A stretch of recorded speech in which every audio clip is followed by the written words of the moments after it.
And now let's talk about our other guy, the other guy in all this, the other sort of guy who's lingering on in the background, who people don't realize how much his presence continues to loom large over all of DC on film. And that's Geoff Johns. And this may upset some of you, though. Anyone who thinks he's a snake or anyone who's upset with him about, personal issues with him and Zack Snyder, all these theories people have about Johns. What they're missing is that his fingerprints are all over all of DC's recent success. And that may be hard for some of you to hear, because a lot of you want to think that he got demoted and shown the door last year, when really all that happened was he kind of moved positions. He realized, and they realized, he's not really cut out to be a studio executive, but they do love him as a producer and as a creative type. Because let's recap a little bit for those of you who are in denial, or if you're going to have a discussion with someone about this, let's go ahead and give you some ammo that you could point out to people who hate Johns and who are pointing and laughing and think he's gone and out of the loop. Aquaman was inspired by Geoff Johns. His fingerprints are all over it. He had a hand in the story. Shazam. He championed the making of this movie, and he said last December he was a consultant on the movie, and in terms of what it looks like, tonally speaking, it's completely the Johns formula. What's the Johns formula, folks? The 3 H's: heart, humor, heroics. Shazam is a freaking perfect pinpoint example of the type of film Geoff Johns thinks works for the audience. The kind of films he wants to see from DC. He doesn't want them all to be this way, but in terms of heart, humor, and heroics, Shazam exemplifies that and then some. Now let's keep looking forward. He's also co-written Wonder Woman 1984, which, let's not forget, that's going to be another huge one. Just like he was very, he had an uncredited, he did uncredited work on the script for the first film, and he worked very closely with Patty Jenkins, who really thought of him as a wonderful collaborator. She brought him back for Wonder Woman 1984, and let's not forget, that film is probably going to be another ginormous hit for DC Entertainment, and mind you, it's a ginormous hit with Geoff Johns' fingerprints on it. Again. And then what do we got coming after that, folks? He's producing and writing a Green Lantern Corps movie. So you tell me where it looks like Geoff Johns got fired and demoted and shown the door. Go ahead, I'll wait here.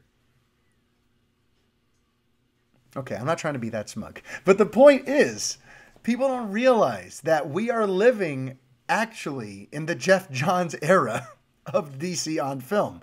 They just did it very subtly and very covertly, because after all of the negative spin, after all of the negativity that was heaped on them because of Justice League, they kind of wanted to put some distance between themselves and anyone involved with Justice League. They wanted to kind of go, all right, well, we're moving away from that, and kind of, in the eyes of the public, demoting Geoff Johns gave the impression that, oh, okay, they're on the case. They're not going to have a repeat of Justice League again. They got rid of Geoff Johns, and now everything is new. But that's the thing. It's not really true. If you look at all the big films that are coming and the tones of the films that are finding the most success, they are all in the Geoff Johns mold. So just keep that in mind next time someone tells you that Geoff Johns got fired or that Geoff Johns is not somehow responsible for a lot of the great success that DC on film is having now. And I know a bunch of you still want to get mad at him for Justice League, and that's completely your choice. I support you. I respect you. But you have to understand that Johns was put in a thankless position. And maybe he put himself there. I wasn't in the rooms. But when you look at the timing of everything, there are very few people who could have made a success out of the situation these people were in. Because with everything that happened with Justice League, the primary cause for the issues with that film was not the rewrites. It was not Joss Whedon. It was not even Zack Snyder. It was nobody on that level. It was whoever decided that we're not going to delay this film. That person is the villain behind Justice League. That is the person who deserves all of your scorn. And honestly, I don't have an answer for you as to who we can specifically blame for that decision. But if you're Geoff Johns, you're told Justice League is going to be filming in a matter of months. Meanwhile, the film that is supposed to lead to it, Batman v Superman: Dawn of Justice, opens on March 26th, and the test audiences aren't liking it, and the studio is very anxious about what's going to happen with this movie, so they cut off a half hour of its running time, and they jump into David Ayer's editing bay and start switching around Suicide Squad, but they're not going to delay Justice League. So they ask you, Geoff Johns, to now take a crack at the script for a film that's filming in a couple of months, that a plan was already set for. This is supposed to be Justice League 1 that gave way to Justice League 2. Like, all of this stuff was already put in place. And now they're going, hey, Geoff, can you save Justice League for us, but not have any extra time in doing so? You know, like, it's an insane situation. So he basically had to, like, help rewrite and reform a movie as it's leaving the station. Can you imagine how hard that would be?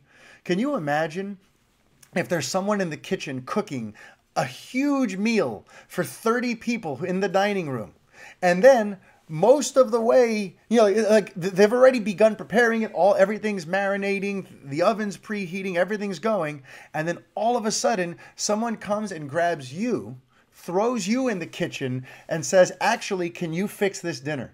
We can already tell that this dinner is not going to be up to snuff for the 30 people waiting outside the kitchen. So we need you to go in there, and even though everything's already been seasoned, even though we've already bought all the supplies, we don't necessarily have time to go out and buy additional items, we want you to go into this kitchen and remake this entire dinner, or make this entire dinner more palatable for those 30 people.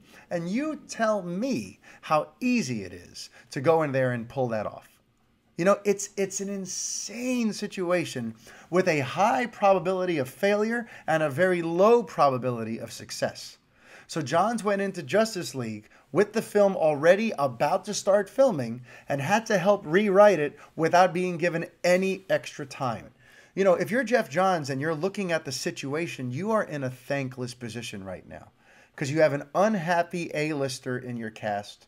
You have a Batman v Superman movie that did not do what you thought it was going to do, and now kind of puts you in the hole for Justice League, as opposed to giving you all this momentum for Justice League.